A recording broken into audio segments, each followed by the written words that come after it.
이사야 1장 10절로 16절 말씀까지입니다. 우리 10절부터 한 목소리로 합독하겠습니다. 네가 내 형제 야곱에게 행한 포악으로 말미암아 부끄러움을 당하고 영원히 멸절되리라. 네가 멀리 있었던 날 곧 이방인이 그의 재물을 빼앗아가며 외국인이 그의 성문에 들어가서 예루살렘을 얻기 위하여 제비 뽑던 날에 너도 그들 중 한 사람 같았느니라. 네가 내 형제의 날 곧 그 재앙의 날에 방관할 것이 아니며 유다 자손이 패망하는 날에 기뻐할 것이 아니며 그 고난의 날에 내가 입을 크게 벌릴 것이 아니며 내 백성이 환난을 당하는 날에 내가 그 성문에 들어가지 않을 것이며 환난을 당하는 날에 내가 그 고난을 방관하지 않을 것이며 환난을 당하는 날에 내가 그 재물에 손을 대지 않을 것이며 네 거리에 서서 그 도망하는 자를 막지 않을 것이며 고난의 날에 그 남은 자를 온수에게 넘기지 않을 것이라. 여호와께서 만국을 벌할 날이 가까웠다니 내가 행한 대로 너도 받을 것인즉 내가 행한 것이 내 머리로 돌아갈 것이라. 너희가 내 성산에서 마신 것 같이 만국인이 항상 마시리니 곧 마시고 삼켜서 본래 없던 것 같이 되리라. 아멘.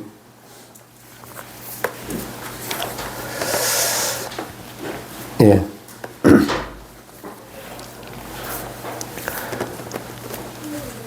심판과 구원의 하나님이라는 주제로 말씀을 나누겠습니다.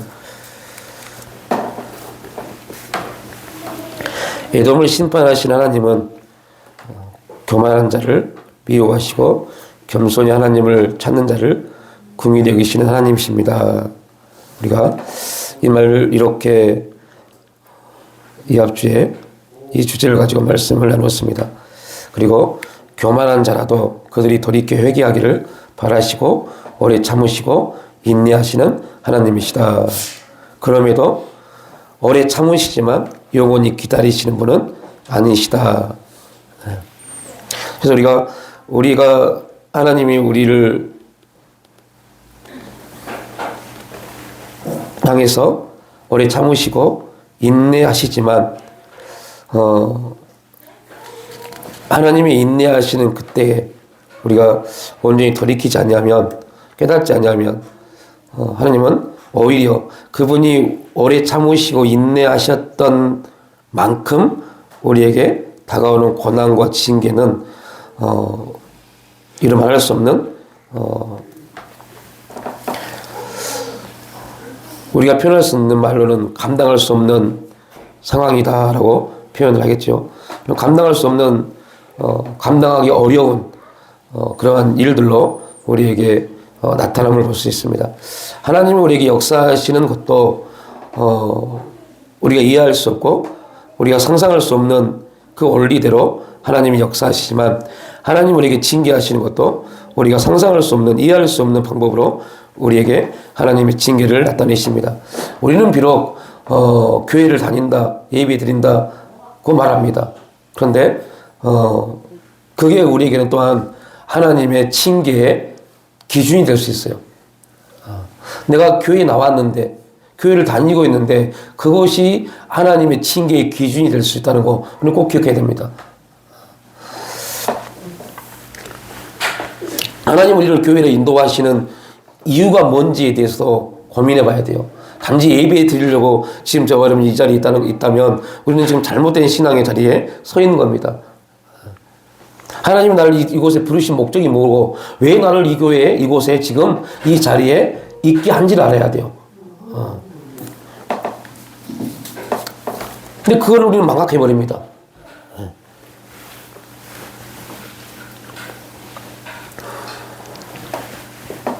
그리고 우리는 또 하나님의 내적인 속성과 하나님의 성품에 대한 말씀에 대한 메시지를 나누었습니다. 내적인 것, 하나님의 내적인 속성. 그리고 오늘 우리는 이제 하나님의 외적인 속성과 하나님의 능력에 대한 말씀을 나누려고 합니다. 교만을 미워하신 하나님, 정의와 공의의 하나님, 오래 참으시고 인내하신 하나님, 자비와 궁일의 하나님, 이러한 것들은 하나님의 내적 속성입니다. 그러니까 우리가 행할 수 없는 일들입니다. 이것은 하나님이 하나님의 은혜 안에서 하나님이 하실 수 있는, 하나님만 하실 수 있는 일들입니다. 그래서 하나님은 그분이 할 수 있는 그분의 속성 가운데 우리를 지키시고 보호하시고 끝까지 참고 인내하시는 모습을 우리에게 나타내십니다. 그런데 문제는 우리는 그 하나님이 끝까지 우리에게 당신을 계시하시고 당신의 은혜를 베푸신다는 그 사실을 알 수가 없어요. 왜냐하면 볼 수가 없으니까. 그래서 우리는 하나님 앞에 또 이렇게 고백을 합니다. 하나님, 제발 좀 보여주세요. 내가 하나님을 느낄 수 있도록, 하나님이 나에게 역사하심을 느낄 수 있도록 어떤 방법으로든 하나님 저에게 알게 해주십시오라고 우리는 기도합니다. 그래서 하나님이 내적인 속성뿐만 아니라 외적인 속성을 통해서 우리에게 당신을 계시하십니다. 그게 하나님의 전지전능하신 역사입니다. 그리고 창조입니다. 하나님의 속성을 우리에게 보여주는 사건 중 하나가 창조입니다. 하나님은 인간을 창조하셨고 우주 만물을 창조하셨다. 우리는 그 창조를 통해서 하나님을 볼 수 있어야 돼요. 그러나 우리가 우리 삶 속에서 하나님을 보지 못하는 이유는 그 삶의 주인이 하나님이 아니라 내가 되기 때문에, 나로 인해서 세상을 보기 때문에 그 세상 가운데 역사하시는 하나님의 일반적 은혜를 보지 못하는 겁니다. 일반적 은혜가 안 보이면 특별한 은혜는 우리에게 아무런 적용이 되지 않습니다. 은혜가 보여져야만이 은혜 안에서 구원받은 우리에게 특별 은총이 임하는 겁니다. 근데 은혜가 안 보여지니, 세상 가운데 은혜가 안 보여지니 그 안에 어떻게 특별한 은혜를 우리가 받겠어요? 이런 문제에 빠진 겁니다. 그래서 우리는 하나님이 일반적으로 베풀어 두신 일반적 은혜 안에서, 그리고 특별하게 부르심 받은 예수 그리스도를 구원받은 그 특별한 존재인 우리에게 그 일반 은총이 어떻게 적용되어진 것을 알 수 있어야 돼요. 그게 안 보이면, 여러분 죄송한 말이지만 하나님의 은혜는 말하지만 은혜를 받지 못한다니까요. 그래서 사람들이 착각하는 게 그리스도인들에게만 독특하게 특별하게 주신 어떤 은혜가 있겠지라고 착각을 합니다. 그러니까 자꾸 그 특별한 뭔가를 가지고 이상하게 상상을 해요. 하나님의 은혜를 이상하게 상상을 해요. 특별하게 상상을 해요. 그러다가 이단돼요. 그러다가 사단이 들어옵니다. 특별한 어떠한 것들을 생각하다 보니까요. 하나님이 우리에게 세상을 만들어 세상 가운데 우리를 두셨습니다. 이 세상은 뭐에 대한 모형이에요? 하나님 나라에 대한 모형입니다. 그러면 하나님은 하나님 나라의 모든 일을 어디에서요? 세상 가운데서. 누가요? 하나님의 사람들이 세상 가운데서 그 하나님의 역사를 보기를 원하십니다. 그런데 문제는 우리의 눈이, 우리의 관심이, 우리의 초점이 하나님께 있지 못하다 보니까 자꾸 세상 가운데서 하나님의 역사를 봐야 되는데 뭘 봐요? 이 세상 나라를 보는 겁니다. 이 세상 나라는 누가 다스린다고요? 사탄 마귀가요. 여러분 이건 누구나 알아요. 왜? 성경이 말하고 있으니까. 그런데 문제는 뭐냐면 이 세상 나라가 뭔지에 대해서 모르기 때문에 세상과 세상 나라를 구별을 못하는 겁니다. 세상과 세상 나라를 구별을 못하니까 어떤 문제에 빠진지 아세요? 하나님의 세상을 통해서 하나님의 역사를 이루고 하시는데 보이지 않는 겁니다. 그러니까 우리는 예수 그리스도를 통해서 거듭난 특별한 존재임에도 불구하고 특별한 존재인 우리가 세상 가운데서 역사하신 하나님을 보지 못하는 문제에 빠져버린 겁니다. 세상 가운데 역사하신 하나님의 역사를 보지 못하니까 우리는 또한 어떤 문제에 빠지자면 보이지 않는 세계에서 하나님이 우리를 통해서 일하시고 역사하시고 운행하시고 나타내실 일들을 못 보는 겁니다. 그러니까 자꾸 우리는 이 세상의 어떠한 기준을 가지고 우리를 잣대를 대요. 예수 믿으면 3년 안에 부자가 안 되면 저주받은 인생이라고 말하는 그러한 목사가 있는가 반면에 그런 목사가 있다니까요. 아니 있었어요. 있었고 지금도 있습니다. 이게 말이 됩니까 이게? 예수 믿고 3년 안에 부자가 안 되면 저주받았대요. 그 믿음이 잘못된 믿음이 돼요. 성경 어디에 그런 내용이 나왔습니까? 그런데 문제는 그 말에 수많은 그리스도인들이 아멘이었어요. 아멘. 그리고 그렇게 되고자 예수 믿고 3년 안에 부자가 되고자 얼마나 열심히 부자가 되고자 기도했습니까? 그런데 문제가 어떤 문제가 빠졌어요? 부자가 되고자 기도했는데 하나님은 이 세상 안에서 우리를 부자가 되려고 부자가 되게 만들려고 하지 않으십니다. 왜요? 우리가 여기서 영적인 사실을 깨달아야 돼요. 하나님이 부자이기 때문에 우리는 부자가 될 필요가 없어요. 이 의미를 깨달아야 돼요. 하나님이 부자이기 때문에 우리는 부자가 될 필요 없어요. 왜요? 우리는 하나님의 자녀이니까요. 아버지가 부자인데 자녀가 부자가 되려고 왜 발버둥을 칩니까? 부자인 아버지가 있는데. 이게 이 신앙이 잘못돼서 부자이신 하나님이 우리에게 부유함을 주기를 원하시는데 우리가 부자가 되고자 이 세상의 기준적 부자가 되고자 발버둥을 치다 보니까 하나님의 은혜가 비틀어지기 시작했어요. 그래서 지금도 하나님을 말하지만 기준은 죄송한 말이지만 이 세상의 어떠한 것들이 우리의 삶의 기준이 되어버렸어요. 신앙도 마찬가지고 교회도 마찬가지예요. 능력 있고 은혜 받은 교회는 부흥한다, 커진다, 건축한다 이런 잘못된 기준이 들어와 버렸어요.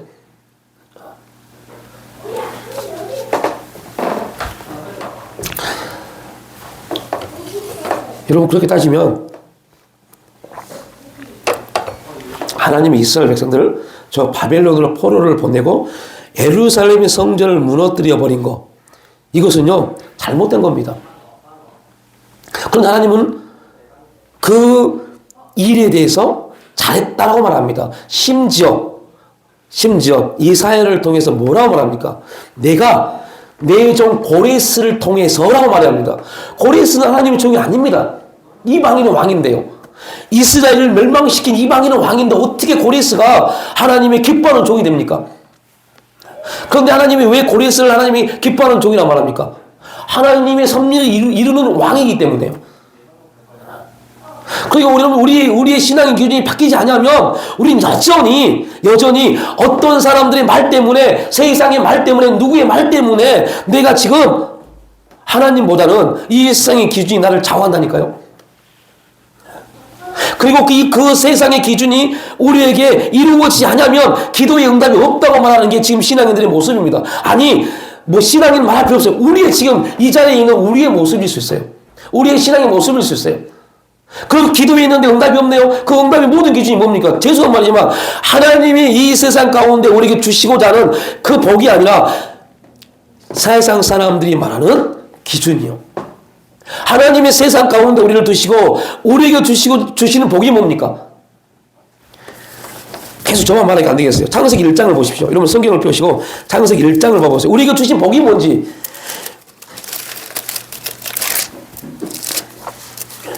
창세기 1장 우리 26절 27절은 우리를 만드시고 이제 28절 보겠습니다. 28절 볼게요. 창세기 1장 28절 말씀입니다. 시작. 하나님이 그들에게 복을 주시며 하나님이 그들에게 이르시되 생육하고 번성하여. 자, 첫 번째가 뭐예요? 생육하고 번성한 겁니다. 여러분 하나님이 우리에게 주신 복이 뭐라고요? 생육하고 번성하는 겁니다. 이 첫 번째 복에 여러분 지금 어떻게 서 있습니까? 두 번째, 그 다음에 생육하고 번성하여 땅에 충만하라입니다. 그리고 더 나아가서 땅을 정복하라. 바다와 물고기와 하늘의 새와 땅에 움직이는 모든 생물을 다스리라. 이게 뭐예요? 복입니다. 우리에게 주신 복이요.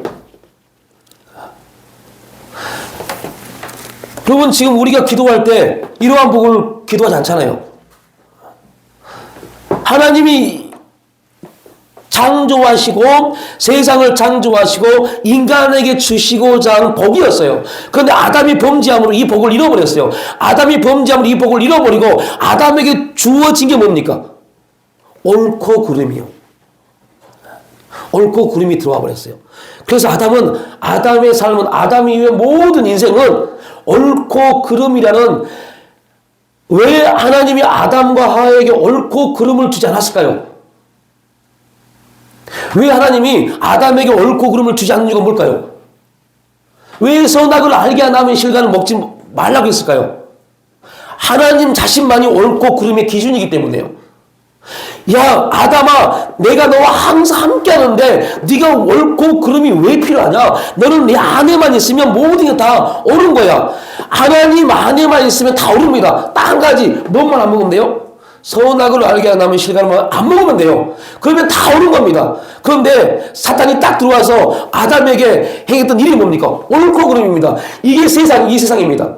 옳고 그름이 들어왔어요. 그래서 우리의 모든 기준이 옳고 그름의 기준 안에서 우리의 신앙을 잣대를 댑니다. 심지어 이게 변질돼가지고, 어떻게 변질됐어요? 예수 잘 믿으면, 열심히 교회 다니면, 충성하고 봉사하고 섬기면 부자 된다. 이게 옳은 게 되어버렸어요. 열심히 기도하고 열심히 교회 다니고 충성했음에도 불구하고 부자가 안 되면 잘못된 게 되어버렸어요. 이게 옳고 그러면 잘못된 변질입니다. 그러니까 세상 변질은, 죄는 계속 변질된 것들을 우리에게 주입시켜요. 진리는 결코 변함이 없습니다. 진리는 변하지 않아요. 이 세상은 변질됐고 오염됐기 때문에 여러분 한 번 오염되면요 걷잡을 수 없어요. 그래서 여러분들 혹시 양파가 썩잖아요. 그럼 우리 어떻게 합니까? 썩으면 싹 돌아내고 먹잖아요. 많은 학자들은 절대 먹지 말라고 그래요. 한번 썩었던 그 균이 딱 들어오면 전체 썩은 균이 다 퍼진답니다. 그래서 썩으면 다 버리라고 그래요. 근데 우리는 안 그러잖아요. 도래해서 먹잖아요.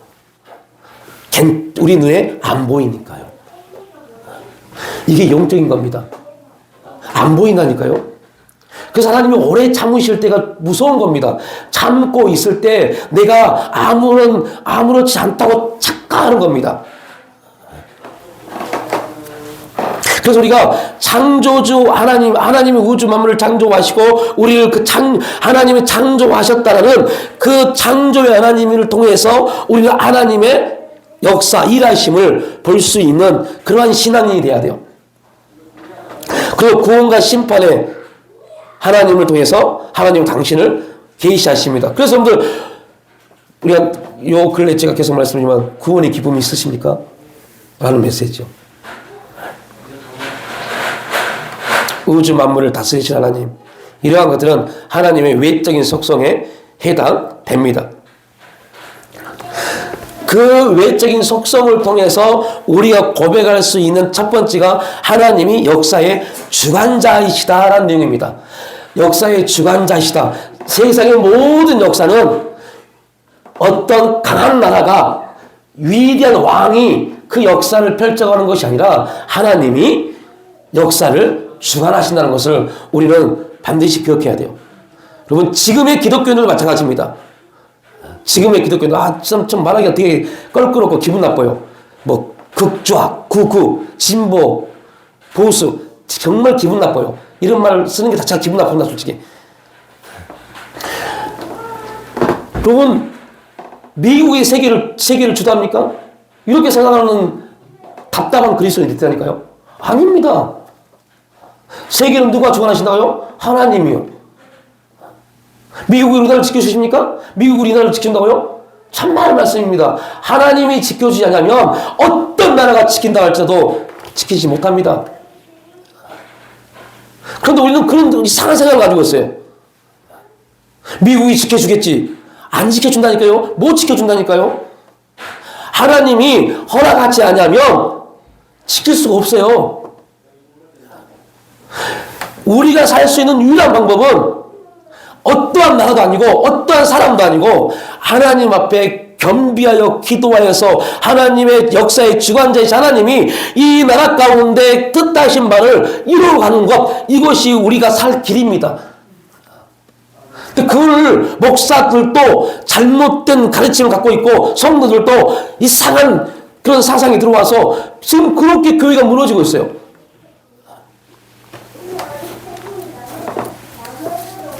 안타깝습니다. 되게 안타까워요.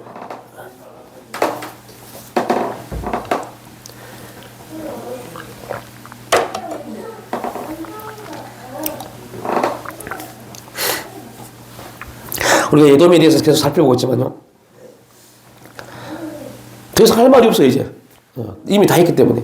그럼에도 불구하고 에돔이 그들이 교만할 수밖에 없었던 이유는 그들에게 주어진 그 환경이 너무 기가 막혔기 때문에 교만할 수밖에 없어요. 천의 요새, 그리고 그 나라를 정복하기 위해서 강한 나라들이 침략을 해오지만 정복을 하다가 안 되니까 그냥 포기해버리고, 그 포기해버린 그 일들이 이 강한 강대국들, 그 다음 강대국들에게 이어지면서, 아, 저 나라는 그냥 놔도 되구나가 돼버렸어요. 분명 여러분 역대상에 보면 다윗이 에돔을 다스립니다. 에돔이 다윗을 통해서 이스라엘에 정복을 바칩니다. 그런데 다윗은 에돔을 멸망시키지 않습니다. 에돔은 자기들이 가지고 있는 천의 요새와 모든 지성학적 위치, 모든 환경과 상황들을 통해서 자기네들이 이렇게 나라를 잘 만들었구나라고 착각을 한 겁니다. 서론에 말씀드렸지만 오늘 저와 여러분이 나 교회 다니는데, 나 예배 드리는데, 나 교회 직분자인데 똑같은 겁니다.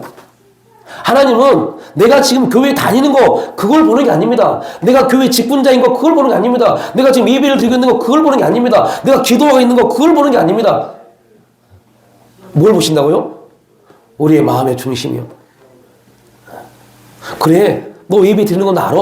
내가 너를 예배에 드릴 수 있도록 그 길로 인도했어. 너 기도하는 거 알아. 내가 네 마음껏 기도하는 마음을 주었어. 너 지금 헌신하는 거 알아. 내가 너를 헌신하도록 만들었어. 우리가 한 게 아니라 하나님이 그렇게 하신 겁니다. 그렇다면 우리는 기억해야 돼요. 왜 내가 지금 예배를 드려야 하는지요. 여러분이 교회에 나와서 왜 지금 예배 이 자리에 앉아서 예배를 드려야 되는지를 그 의미를 알아야 돼요. 내가 기도하는데 왜 기도하는지에 대한 그 의미를 알아야 돼요. 그것이 하나님이 우리에게 원하시는 겁니다. 기도하는 게 중요한 게 아니라, 예배 드리는 게 중요한 게 아니라, 헌신하고 섬기는 게 중요한 게 아니라, 이것은 하나님이 우리를 통해서 하게 하신 거고, 왜 하나님이 그 일을 우리를 통해서 하게 하신가, 이게 중요한 겁니다. 왜 하나님이 에돔을 수많은 나라들이 이스라엘을 침공하는 그 딱 첫 관문에 두었는지, 에돔이 그걸 깨달았다면 에돔은 멸망받지 않았을 겁니다. 그런데 하나님, 에돔은 그들이 스스로 그 땅에 그들의 나라를 세웠다고 착각한 겁니다. 다시 말합니다. 이렇게 말할 수 있습니다. 목사님, 에돔은 이방 민족이잖아요. 이방 민족이니까 그들은 하나님을 모르니까 그럴 수 있죠. 라고 말합니다. 아닙니다. 택한 민족으로 아니지만 그들도 하나님의 역사가, 하나님의 은혜가 그들 가운데도 있었습니다. 이게 하나님의 일반 은총 안에 하나님이 그들에게 주신 하나님의 은혜입니다. 그런데 문제는 그들이 하나님을 배반했어요. 하나님을 멀리했어요. 그러니까 하나님이 주신 은혜가 그들에게 나타나지 않았던 거죠. 그러니까 우리가 착각하는 게 있어요. 이방 민족이기 때문에 그들에게는 하나님의 역사가 없죠. 하나님 음성을 못 듣죠. 이런 잘못된 가치 기준을 가지고 있는 겁니다. 아닙니다.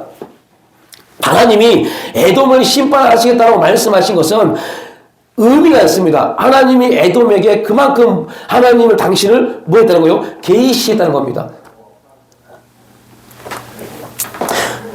그러니까 이러한 사실들을 우리가 이 오베드를 통해서 깨달아야 돼요.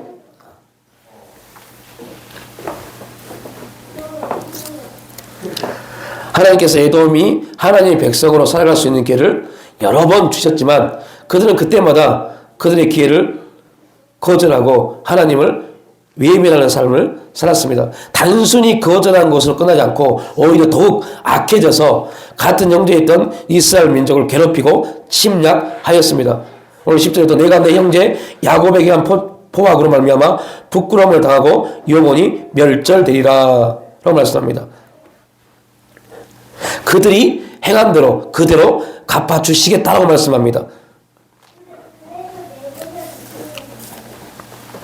11절에 보면 내가 멀리 있었던 날 곧 이방인이 그의 재물을 빼앗아가며 예국인이 그의 성문에 들어가서 예루살렘을 얻기 위하여 제비 뽑던 날에 너도 그들 중에 한 사람 같았느니라. 이 말씀은 예루살렘이 멸망당할 때 에돔이 바벨론을 도와 유다를 함께 약탈하고 침략한 일을 벌였음을 말하고 있습니다. 에돔이란 나라가 바벨론이 이스라엘을 침략해 올 때 에돔이 그들의 길잡이를 했습니다.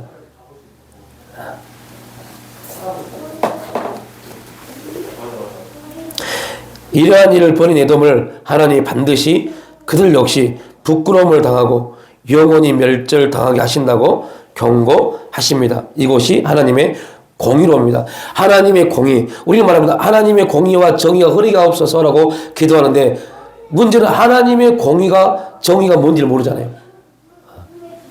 그런데 이렇게 외적으로 그분의 역사하심이 우리에게 보여짐으로 하나님의 공의와 정의가 여러분들 이방인들에게도 하나님은 하나님의 그분의 기준을 가지고 그분의 말씀을 가지고 그들의 죄를 정죄하십니다. 그래서 무서운 겁니다. 그러니까 이방인들은 하나님을 모르잖아요. 백날 말해봐야 그 말은 씨알도 먹히지 않습니다. 그래서 하나님은 이방인에게도 예수 믿는 사람은 동일하게 하나님 말씀을 기준으로 그들에게 징계에 대한 기준을 삼고 있기 때문에요.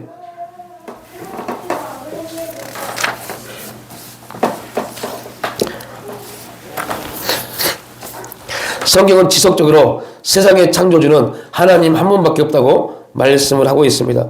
그런데 세상 사람들은 그 말에 대해서 어떻게 반응을 하고 있습니까? 심지어 기독교 어떤 교단 안에서도 예수님의 구원이 있다고 말하는 그런 거지 같은 교단들이 있다는 게 문제입니다.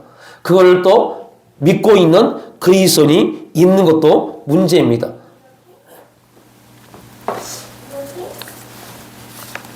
당시 이스라엘 민족과 주변 나라들은 아수르와 바빌론 제국의 강대함을 보고 이들이 믿는 신들이 하나님보다 더 강하다고 믿었습니다. 아수르와 바빌론이 섬기고 있는 신이 더욱 강했기 때문에 이들 나라가 번성하고 강대해진 것이라고 그들은 믿었죠. 그래서 우리가 사사기에서도 볼 수 있었던 것처럼 여러분들 성경을 통해서 우리가 볼 수 있는 내용 중에 하나가 또 뭡니까? 오늘 지금 아수르가 팔레스타인 지역의 영향력을 나타냈을 때는 아수르가 믿었던 신이 팔레스타인에 흐르고 있었고 바벨론이 아수르를 멸망시키고 바벨론을 통해서 팔레스타인 지역이 다 멸망을 당할 때는 또 바벨론의 신이 팔레스타인을 지배했습니다. 근데 여러분들 여기서 우리는 또 한 가지 중요한 질문을 하나 가져야 돼요. 그게 뭐냐면 이게 바벨론이 나라를 정복했기 때문에 그들의 신이 그 나라의 신이 된 게 아니라 중요한 것은 정복당한 그 나라 백성들이 그 자기들을 정복한 나라의 신을 섬기려고 했다는 겁니다. 이게 무서운 겁니다. 이 말을 꼭 기억해야 돼요. 이게 무슨 말이냐면 사사기 시대 이스라엘 백성들의 모습을 그대로 지금 보여주고 있습니다. 사사기 시대 이스라엘 백성들이 어땠습니까? 하나님이 그들이 왕이 됐음에도 불구하고 그들이 하나님과의 관계가 잘 되고 못 되고의 문제를 해결하지 못하고 오히려 그들이 하나님과 관계가 단절됐음에도 불구하고 이걸 회복하려고 노력하지 않고 우리에게 왕이 없기 때문에 우리가 이렇게 고통당한다고 생각했습니다. 이거는 지금 그리스도인도 동일합니다. 우리가 지금 하나님과 나의 관계가 어떤지에 대해서 먼저 생각을 해야 돼요. 이걸 먼저 생각하는데 이걸 생각하지 못하니까 왜요? 영적으로 깨닫지 못하니까 자꾸 외적인 부분에서 자꾸 이상한 소리를 하는 겁니다. 이상한 말 하는 겁니다. 하나님과 나의 관계를 먼저 정립시키지 못하면 하나님과 나의 관계가 온전히 회복되지 못하면 자꾸 우리는 변명을 대기 시작합니다. 안 맞네, 틀리네, 다르네, 나는 다른 걸 바라보네, 이런 소리를 하는 겁니다. 그럴지라도 그러한 부분이 있을지라도 먼저 내가 하나님 앞에 내가 어떠한 것을 먼저 봐야 돼요. 그리고 나서 하나님이 나에게 이 환경과 상황에 대해서, 이 교회에 대해서, 이 목사에 대해서, 이 성도들에 대해서 뭐라고 말씀하신지를 들어야 돼요. 하나님의 음성을 통해서 내가 우리는 내 삶은 내가 주인이 아닙니다. 하나님입니다. 우리는 정직입니다. 정직이기 때문에 내 주인이 야 그렇게 하면 하는 겁니다. 그런데 내가 주인이 돼서 내가 결정하잖아요. 누구의 범죄를 해서요? 아담의 범죄예요. 옳고 그름의 기준도 없는 그러한 존재가 우리입니다. 기분 나빠하지 마십시오. 무시한 게 아닙니다. 우리는 옳고 그름의 기준이 있으면 안 돼요. 뭐가 옳으네 뭐가 그러네 난 말을 하면 안 돼요. 하나님이 우리를 통해서 그는 옳다 그는 그러다고 말씀하신 대로 움직여야 돼요. 그런데 우리가 영적으로 그 분별력을 잃어버렸다니까요. 하나님과 관계가 단절돼서 하나님 관계가 온전히 회복되지 못함으로 해서 영적으로 분별이 안 돼요. 그러니까 자꾸 누구의 말이요? 세상 사람들이요. 어떤 능력 있는 사람들의 말이요. 내 사상과 인연과 맞는 사람들의 말을 듣습니다. 그게 옳은 것처럼요. 그런데 중요한 것은 그때 하나님께 기도하지 않습니다. 묻지도 않습니다. 나는 옳다고 생각하는 겁니다. 나는 옳다고 생각하고 내가 해가고 있는 것은 하나님을 위해서, 나라를 위해서, 교회를 위해서 한다고 착각하는 겁니다. 그렇게 따지면 하나님이 바벨론을 통해서, 페르시아를 통해서, 로마를 통해서 이스라엘을 계속 수천 년 동안 포로로 붙잡고 계십니다. 그때 유다에서는요, 마카비라는 사람이 독립운동가였어요. 독립운동을 해서 그 3년 동안 독립을 합니다. 로마에서 독립해버려요. 그런데 하나님이 우리가 생각하는 대로 된다면 그 마카비를 통해서 로마에 독립됐을 때 이스라엘을 그렇게 회복시켜야죠. 그런데 여러분들 어떻게 됐어요? 완전히 더 멸망시켜버립니다. 아예 독립운동을 할 수 없을 만큼 짓눌러버립니다. 로마 티토 장군을 통해서요. 그리고 어떤 일이 벌어집니까? 완전히 짓눌러 놓은 다음에 누가 오세요? 예수님 오세요. 아무런 소망, 독립에 대한 아무런 소망도 갖지 못하도록 만든 다음에 예수님이 오셔서 하나님 나라 말씀을 전파하게 하십니다. 이게 하나님의 역사입니다. 네가 뭐 했다고? 뭐 할 수 있다고? 착각하지 마 라고 말씀하시는 겁니다. 그게 예수님의 오심입니다. 이거는 성경이 우리에게 증거하고 있잖아요. 그런데 성경이 우리에게 그걸 증거하고 있음에도 불구하고 그 성경 말씀에는 관심이 없어요.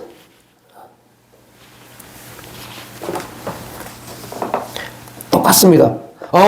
바벨론이 우리가 하나님 앞에 이렇게 기도했는데 결국 하나님이 우리의 기도를 들어주지 아니하시고 바벨론을 통해서 우리가 멸망되는구나. 여러분 얼마나 기가 막혀요. 아수르가 이스라엘을 침략합니다. 그런데 아수르가 이스라엘 정복하지 못해요. 정복하지 못하고 바벨론을 통해서 아수르가 멸망될 때 이스라엘 백성은 어떤 생각을 했겠어요? 그리고 성경을 읽을 때 이러한 질문들을 가져야 돼요. 어떤 생각을 했을까요? 하나님이 우리를 이렇게 도우시고 보호하셨구나 라고 착각했을 겁니다. 하나님은 그 바벨론을 통해서 지금 뭐하고 계시는데요? 이스라엘을 더 철저하게 멸망시키려고 하시는데요.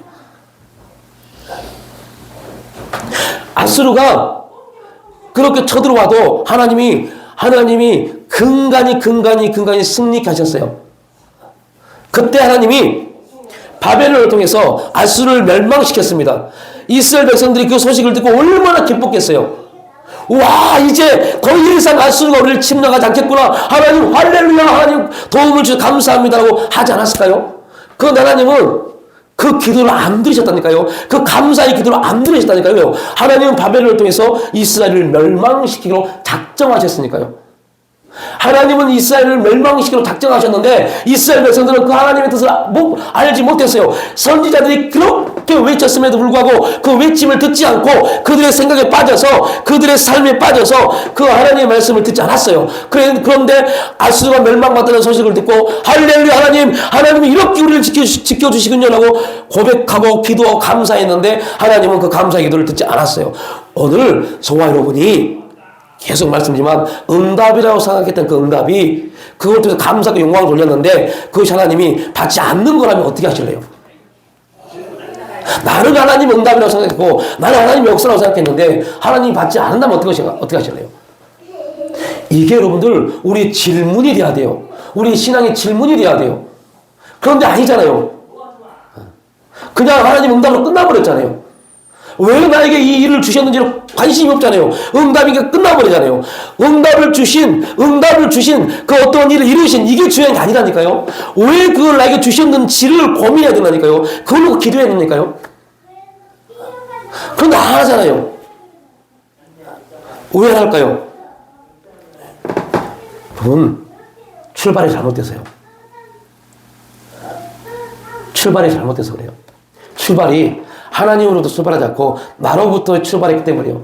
내가 지금 이 환경에서 벗어나고 싶어서, 내가 지금 이 환경에서 새로운 환경 가운데 그래도 예수 믿는 사람인데 나는 내 기준을 통해서 얻어진 거기 때문에 이것을 그냥 응답으로 끝나버린 겁니다. 그러니까 하나님이 거기에 대해서 왜 그걸 주셨는지에서는 관심 없어요. 왜? 나는 이루어졌기 때문에. 이게 우리 그리스도인들의 신앙의 모습입니다. 그러니까 더 깊은 기도가 이루어지지 않는 겁니다.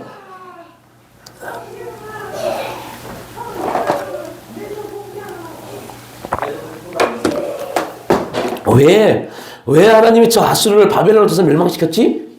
이게 이스라엘 백성들의 기도가 됐어야 돼요.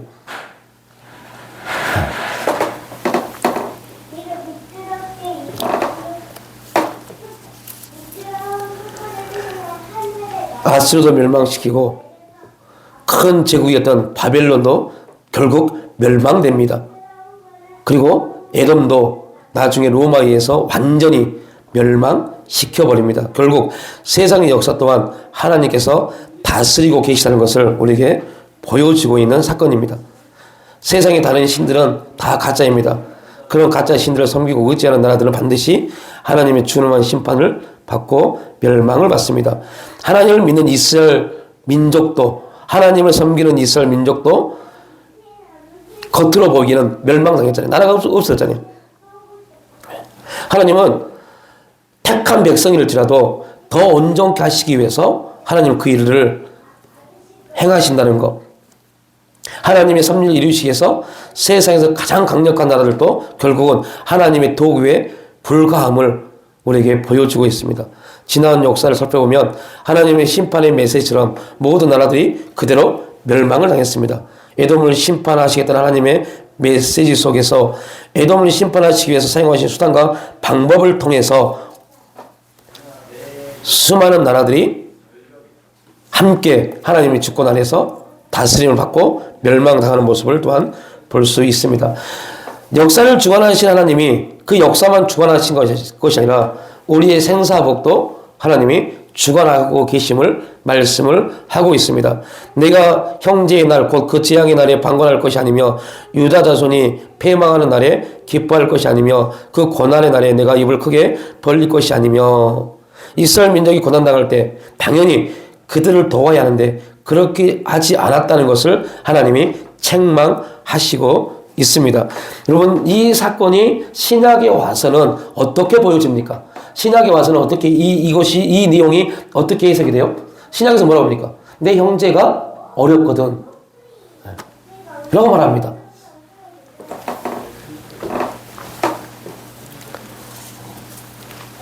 그런데 오히려 이스라엘 민족이 고난을 받는 것을 기뻐하였습니다. 한 발 더 나가 고난당한 그들을 약탈하고 더욱 괴롭히는 일에 열중을 했습니다. 하나님은 그거에 대해서 책망하십니다. 그래서 교만한 것에 멈추지 않고 이스라엘 민족을 괴롭히고 힘들게 만들었던 에돔 민족을 하나님께서는 철저하게 심판하시겠다고 선언하십니다. 여러분들, 왜 어바다라는 이 말씀이 정경의 66권에 기록된지 아시겠죠? 아시겠죠? 라고 말했는데 전혀 모르는 모습으로 있으면 안 돼요. 이방인. 여러분, 이방 나라의 멸망에 대해서 성경에 왜 기록해 놨을까요? 그냥 멸망하면 되는데, 그냥 없애버리면 되는데, 왜 하나님의 선지자를 통해서 그 나라가 멸망당할 것에 대해서 기록한 그 말씀을 66권의 성경에 넣어놨겠냐고요. 이것 말고도 어마어마한 하나님의 역사적 내용들이 많은데. 그런 거에 대해서 우리는 성경 읽을 때 질문을 가져야 돼요.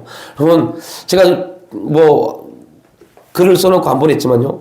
질문을 한다는 것은요. 답을 얻는 게 아닙니다. 답을 얻기 위해서 질문하는 게 아닙니다. 질문은 우리를 변화시킵니다. 우리를 성장시킵니다.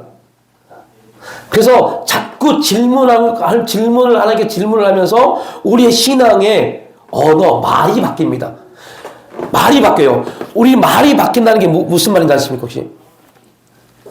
말이 바뀐다는 것은요, 우리가 지금 제가 지금 이렇게 말하지만 그냥 말하는 게 아닙니다. 제가 이 말을 하는 이 순간에 어떠한 일이 벌어지냐? 하나님이 우리 영혼을 만지십니다. 그리고요, 하나님이 우리 영혼을 만지시고 성령님께서 우리의 기억 속에 있는 수많은 신앙의 이야기들을 그 찰나에 그 하나님의 말씀과 조합을 시킵니다. 그리고 성령께 또 하나 하십니다. 어떤 걸 하시냐? 우리의 머릿속에 있는 성경적 지식과 조합을 시킵니다. 그리고 또 하나 일을 행하시는데 그게 뭐냐? 우리가 쓸 수 있는 언어를 가지고 단어들을 가지고 문장을 만들어서 말하게 하십니다. 그래서 하나의 말이 나오는 겁니다.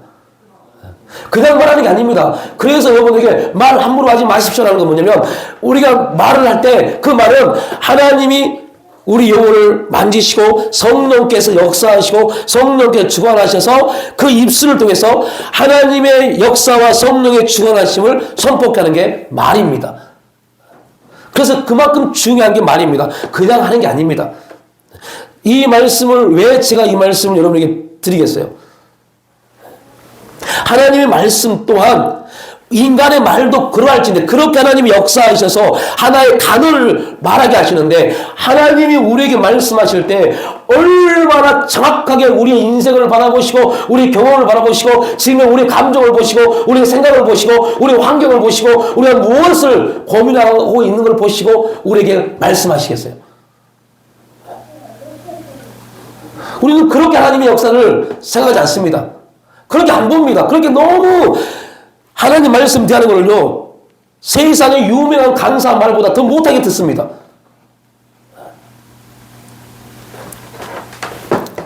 그게 저는 안타깝습니다. 그러니까 여러분들, 이스라엘 백성도 그랬잖아요. 선지자들이 하나님 말씀을 전할 때 그들이 하나님 말씀을 듣지 않습니다. 왜요? 그들의 생각에는 하나님이 그들을 멸망시키지 않을 것 같거든요. 자기 나라를 멸망시킨다는 거, 이거 말도 안 되는 거거든요. 그러니까 이 선지자들이 너희들이 돌이키지 아니함으로 해서 우리가 바벨론에 의해서 멸망될 것이다 라고 말할 때 그렇게 말하는 선지자들 다 죽였잖아요.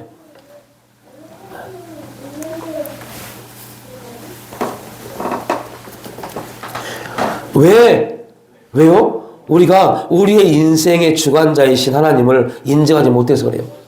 알지 못해서 그래요.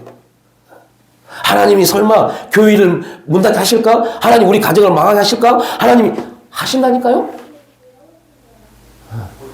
하세요. 왜요? 우리를 새롭게 인도하게 하신 목적입니다. 새로운 우리의 삶을 만들게 한 목적입니다. 뭔들 못 하시겠어요? 하나님이 선택한 이스라엘 백성도 그들을 온전케 하셔서 그리고 결국 그들이 멸망당해야만이 그들이 완전히 철저히 멸망받고 아무것도 할 수 없는 아무 힘도 없는 무지랭이 같은 존재가 돼야만이 누가 오시니까요? 예수님이 오실 수 있으니까요. 우리의 생사하고 그렇게 주관하십니다. 우리의 삶은 그렇게 주관하십니다. 우리는 그렇게 역사하시고 인도하시는 하나님 앞에 서 있는 겁니다. 그리고 우리는 뭐라고 그래요? 코람데오죠. 하나님 앞에 서 있으면 말을 합니다. 하나님 앞에 서 있습니다.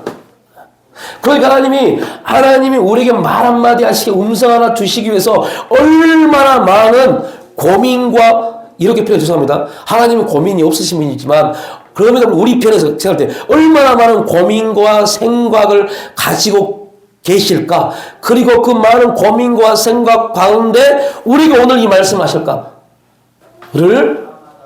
우리는 기억해야 돼요.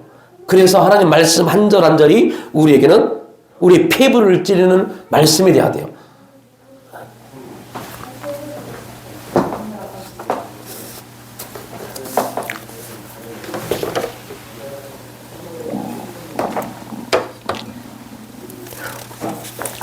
예배가 중요한 것은 그러한 것 때문에 중요한 겁니다. 하나님이 우리에게 당신의 말씀을 증거하기 위해서 우리를 예배의 자리로 인도하신 겁니다.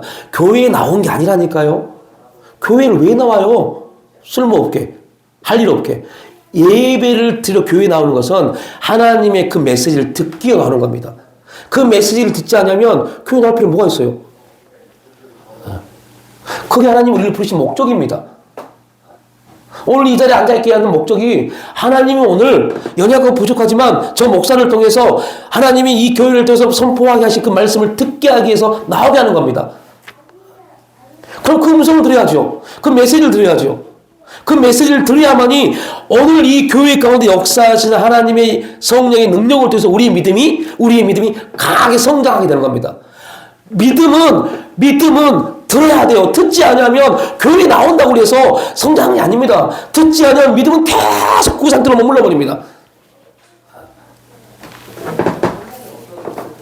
가정에서는 부모를 통해서 자녀들이 신앙을 교육받아야 되고, 교회에서는 목사를 통해서 전거되는 말씀을 통해서 우리 믿음이 자꾸 하나님께 반응하게 되어져야 돼요. 그러기 위해서 하나님이 우리를 자꾸 부르시는 겁니다. 하나님이 말씀하고 하나님 말씀을 듣는 자리로 우리를 부르시는 겁니다. 그분 안 그러면 세상에 얼마나 좋은 강연들이 많습니까? 우리를 감동케 하는 강연들이 너무너무 많아요. 유명한 강사들, 말 잘하는 강사들, 경험 많은 사람들 엄청나게 많습니다. 그 사람들 말을 듣죠. 그들의 강연 듣죠.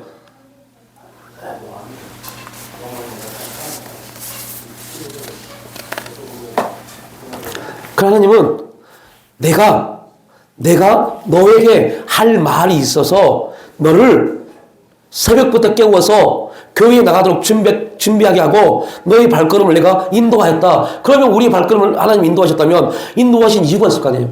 그걸 들어야 돼요. 그냥 온 게 아닙니다. 그냥 주일이라 교회 가야지 라고 온 게 아닙니다. 하나님이 오늘 우리를 교회를 인도하시려고 얼마나 많은 일들을 작정하시고 계획하시고 인도하셨게요. 사고 날 수 있는 길을 다 막으셨고, 오늘 기도하고 있는데 고기자 공사님 오시면서 어지러웠는데 와서, 여러분들 어지러워서 집에 쉴 수 있어요. 그럼에도 불구하고 그 육신은 쉬고 싶은데 하나님이 그 발걸음 인도하신 겁니다.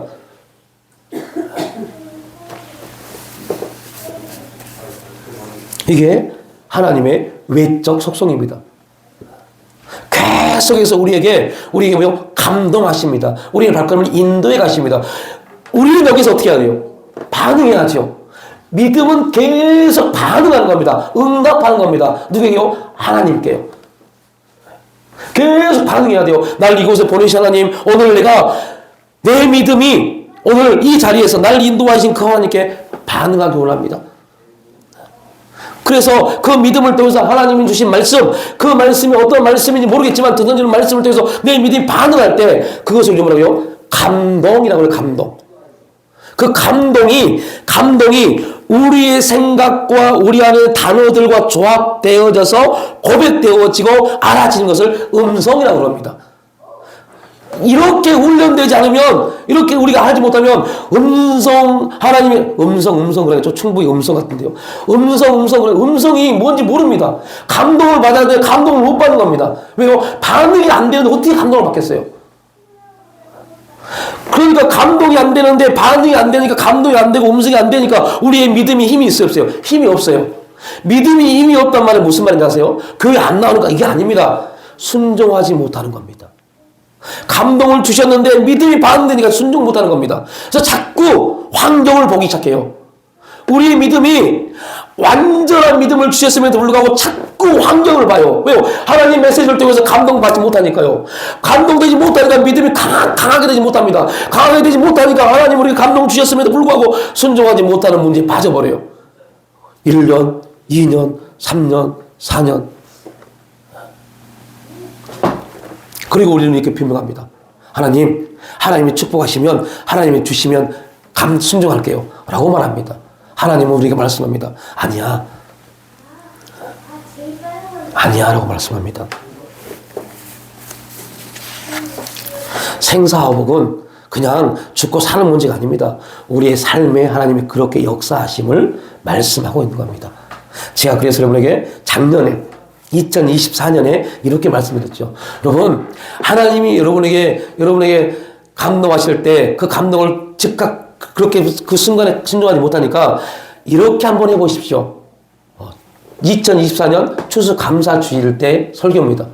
여러분, 지금부터 오늘이 2024년 11월 셋째 주 주일 끝나는 그 다음 월요일부터 하루에 2025년 추수감사절을 위해서 1년 하나님이 지키시고 보호하시고 역사하신 것에 대한 감사를 그때부터 정립을 시켜서 한번 해보십시오. 그러면 그 달 11월 달에 하지 못한 거 1년 동안 쭉 정립해서 하면 우리가 감당하지 못할 부분을 하나님께 드릴 수 있습니다라고요. 그런데 여러분들, 이거는 제 말뿐이 아닙니다. 들으셨죠? 다니엘 기도회 손정희 권사 그렇게 하셨잖아요. 한 번에 못합니다. 그러면요 정립해서 천천히 하는 겁니다. 우리의 삶과 우리의 모든 삶을 주관하신 하나님이 우리를 그렇게 인도해 가십니다. 그런데 우리는 그렇게 하나님의 음성을 듣지 못합니다. 감동받지 못합니다. 왜요? 믿음이 거기에 반응하지 않고 내가 이 세상의 기준에 반응하니까요. 이 세상의 기준에 반응해 보십시오. 지금 여러분들 한 달 빼빠지게 고생해서 번 돈 가지고 못 살아요. 살지 못해요. 그것은 세상이 우리의 생사복을 주관한 거고요. 그런 인생 살지 마십시오. 살지 마십시오라는 말은 못하겠어요. 그런데 안 살았으면 좋겠어요. 그런 인생 안 살았으면 좋겠어요. 하나님으로부터 부어주시는, 하나님이 채워주시는 그게 잠깐 힘들 수 있어요. 이해되지 않고 이렇게 하는 게 맞나 할 정도로 되게 어려울 수 있어요. 그러나 하나님으로부터 하나님이 가장 정확히 나보다 나를 더 잘하시는 하나님이 우리에게 가장 합당하게 역사하시고 인도하실 걸 믿고 우리는 순종하는 겁니다. 순종에는 반드시 어느 기간 동안은 힘든 과정이 있어요. 그 속에 배웠잖아요. 우리가 하나님 형상을 회복하고 하나님의 장성한 분량이 이르는 데까지는 뭐가 필요하다? 시간이 필요하다. 그 시간이 얼마인지는 누구도 모릅니다. 그러나 시간이 필요합니다. 그 시간 동안 우리는 고통스러울 수 있어요. 그 시간 동안 우리는 매일 울부짖으며 살아갈 수 있을 수도 있어요. 그것 때문에 너무 힘들 수도 있습니다. 그런데 하나님은 결국 제 머리에서 이런 말을 한다는 게 참 기가 막힙니다. 하나님은요, 우리의 시간을 먹고 역사하십니다.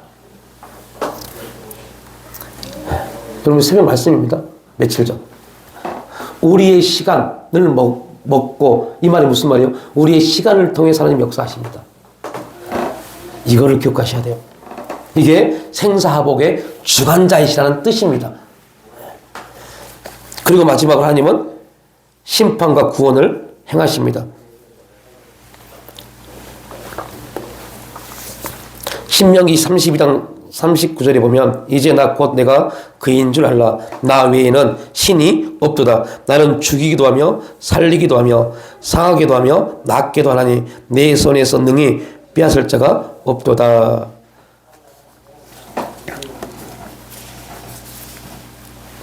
분명한 것은 하나님이 우리가 심판받고 멸망당하는 것을 원치 않으십니다. 그래서 참으십니다. 그래서 오래 참으십니다. 우리가 사무엘상을 공부하면서 사울에 대해서 나눴잖아요. 사울이 왕이 되고 하나님께 버림받았던 기간이 언제예요? 2년이요. 왕이 되고 2년 만에 버림받습니다. 그런데 버림받았어요. 그리고 누구한테 기름 부음 받아요?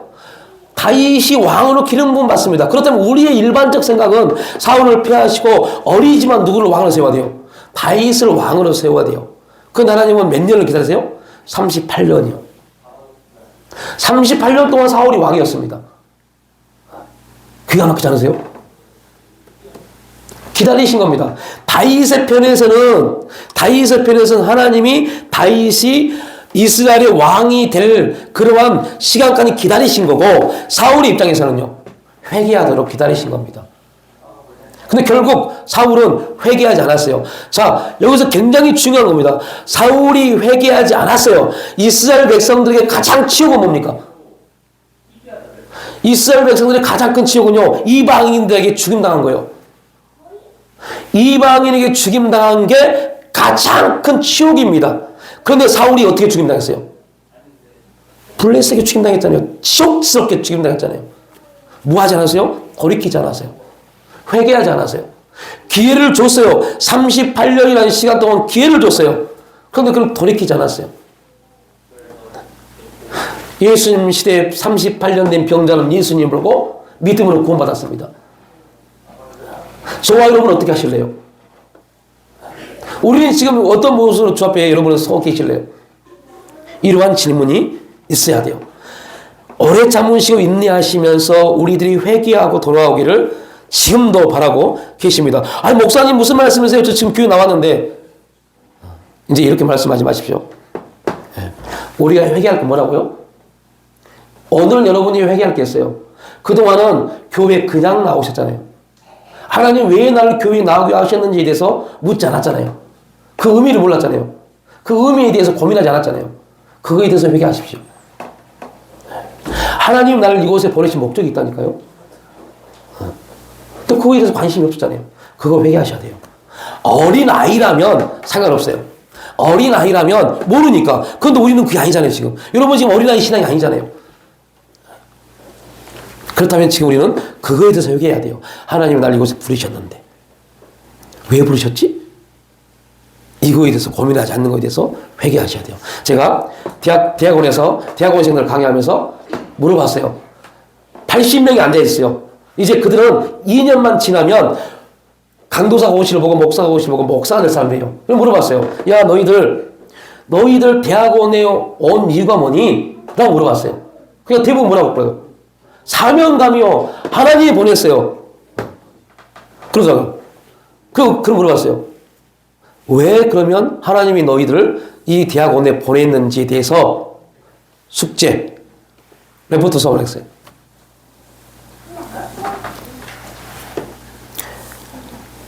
(80명) 레포트 중에 가장 많이 나오는 말이 뭘까요? 다 거의 대부분이 뭐냐세요? 사명감이요. 하나님이 제 마음 가운데 사명을 주셔서 하나님 은혜를 주셔서 하나님의 일을 하기 위해서 목숨 걸고 하나님을 위해서 이러고 있었어요. 이게 틀린 답은 아닙니다. 예배드리기 위해서 교회 나온 거 틀린 답은 아닙니다. 그런데 질문의 요지는 이거잖아요. 하나님이 오늘 이 자리에 예배 드리기 위해서 나를 부르신 목적, 의미가 뭘까? 너희들이 지금 목사가 되기 위해서 이 대학원에 나와서 공부하는데 하나님 왜 이 대학원에 보냈을까? 이거 너희들 그냥 온 게 아니야. 너희들 성적에 맞게 온 게 아니야. 너희들이 지금 광주에 살고 있기 때문에 전라남도에 살고 있기 때문에 온 게 아니야. 그게 깜짝 놀래요. 여러분들 이거 어렵게 생각하지 마십시오.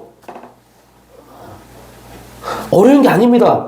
하나님은 우리에게 분명한 목적이 있고 뜻이 있어서 우리를 지금 보냈다니까요.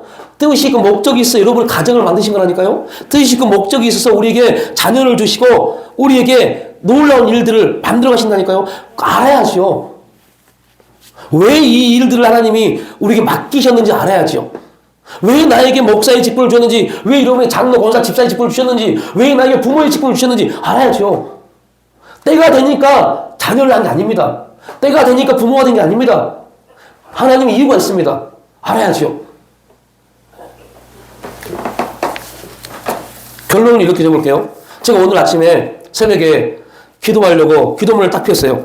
기도문을 폈는데 갑자기 주님이 야야야 빨리 이거 볼 때 아니야. 기도하다가 기도를 덮었어요. 그리고 주님이 유튜브를 틀게 하셔서 갑자기 뜬금없이 진짜 뜬금없이 몇 년 만에 저는 그 프로가 없어진 줄 알았어요. 그 프로가 없어졌는데 세밭이라고 하세요. 세밭이 세상을 바꾸는 시간 세밭이 그걸 보게 하세요. 거기 이동국이 나와서 15분 동안 간증하는 얘기했어요. 충격 먹었어요. 또 그거를 새벽에 5시 반에 일어나서 4번 봤어요. 4번. 충격 먹었어요. 너무너무 놀라워요. 꼭 보십시오. 왜 시련이 많은지, 왜 고통이 많은지, 그가 예수를 믿는지 안 믿는지 모르겠어요. 그 시련과 고통을 통해서 왜 지금의 자리에 있는지, 그에게 주어진 삶 속에서 그가 최선을 다했을 때 어떠한 만남을 통해서 역사에 가지는지, 이 부분 먹고 마치겠습니다. 그가 영국으로 진출합니다. 영국 프리미어리그로 가요. 6개월 만에 잘립니다. 그리고 한국으로 돌아가서 성남 FC에 갑니다. 성남 FC에 딱 갔는데 2년 계약을 했는데 그때 당시 감독님이 신태용 감독님이었어요. 그런데 성남시 구단주가 나이 많은 사람을 잘라고 했나 봐요. 그래서 1년 남았는데 감독님이 전화가 왔어요. 야, 너 잘라야 돼. 어떻게 할래? 그래서 이동국이 그때 고민했답니다. 그냥 벤치에 있더라도 2년을 채울까? 아니면 새로운 도전을 할까? 그때 아무 팀도 받아주지 않더래요. 근데 그 당시에 완전히 꼴통이라는 팀이 하나 있었어요. 신생팀. 항상 꼴등 언저리에 있던 팀. 전라북도, 전주, 완주에 있는 전북 현대입니다. 그 팀의 최광희 감독이란 분이 전화가 왔대요. 동구가 내가 네 안에 있는 잠재력 끄집어내줄게. 한 팀에서는 나이가 많아서 방출시켰는데 한 감독님은 너 아직 네 잠재력이 다 나오지 않은 것 같아.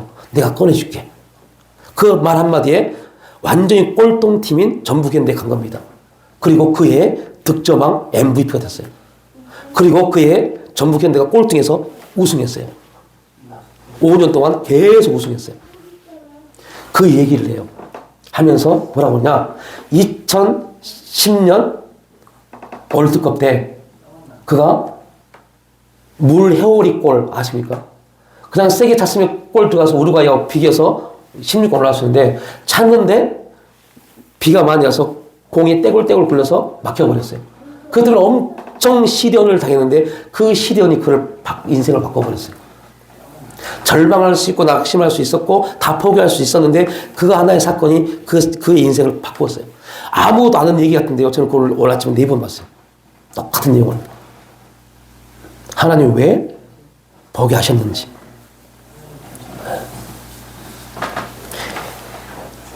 끝이라고 생각하는 그 자리에 생각 하나 바꾸면요. 생각 하나 바뀌니까 인생이 바뀌어집니다. 인생이 바뀌어지니까 놀라운 만남의 축복을 주세요. 최강희 감독을 이동국 선수가 만나지 못했다면 이동국 선수는 그때 끝났을 겁니다. 한 팀에서는 30살 이동국 선수에게 나이가 많아서 방출시켰고 한 감독은 30살인 이동국 선수를 보고 잠재력을 끄집어내주겠다. 20살이 아닙니다. 30살이요. 잠재력을 끄집어내주겠다. 그리고 그해 그 감독님이 잠재력을 끄집어내줬어요. 그리고 득점왕, MVP. 그 팀은 우승.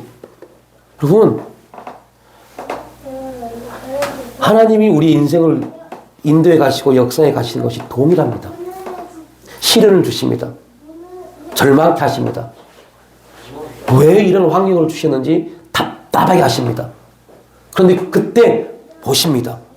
절망하는지 낙심하는지 아니면 믿음으로 그 실상을 바라보고 오히려 감사함으로 나아가는지. 감사함으로 나가면 믿음으로 바라보면 하나님이 말도 안 되는 사람을 만나게 하십니다. 이게 만남의 축복입니다. 만나게 하셔서 내가 그동안 알지 못했던 그 어떠한 걸 끄집어내 주십니다. 그 전에도 이동국 선수는 우리나라 K리그를 대표한 선수였어요. 그런데 그때 30살 때 그 잠재력, 자기도 모르는 잠재력을 끄집어내 주신 겁니다. 누가요? 만남이요. 하나님이 이렇게 역사하십니다. 하나님은 우리 인생도 그렇게 역사해 가십니다. 우리에게 주어지는 환경과 상황 속에서 우리의 모습을 보고 계십니다. 내가 너에게 이 환경과 상황을 주었어. 그리고 나는 볼 거야. 네가 어떻게 행하는지를. 그게 뭐라고요? 믿음으로 반응하는 겁니다. 내 믿음이 하나님을 반응하고 하나님을 바라보고 하나님을 의지하고 우리의 오직 해결자이신 해답자이신 그리스도를 붙잡을 때 하나님은 하나님 방법을 통해서 역사를 이루고 하십니다. 그게 오늘 오바다 말씀을 통해서 우리에게 던져주는 메시지입니다. 이 내용은 여러분 주번에 없습니다. 꼭 기억하십시오. 하나님 일하시면 우리의 상상과 우리의 이해를 뛰어넘어서 역사하십니다. 그러나 심판도 징계도 우리의 이해와 상상을 뛰어넘어서 나타내십니다. 오늘 저와 여러분의 믿음이 어떻게 반응하냐에 따라서 전혀 다른 삶의 내용이 우리에게 나타납니다. 아버지 하나님,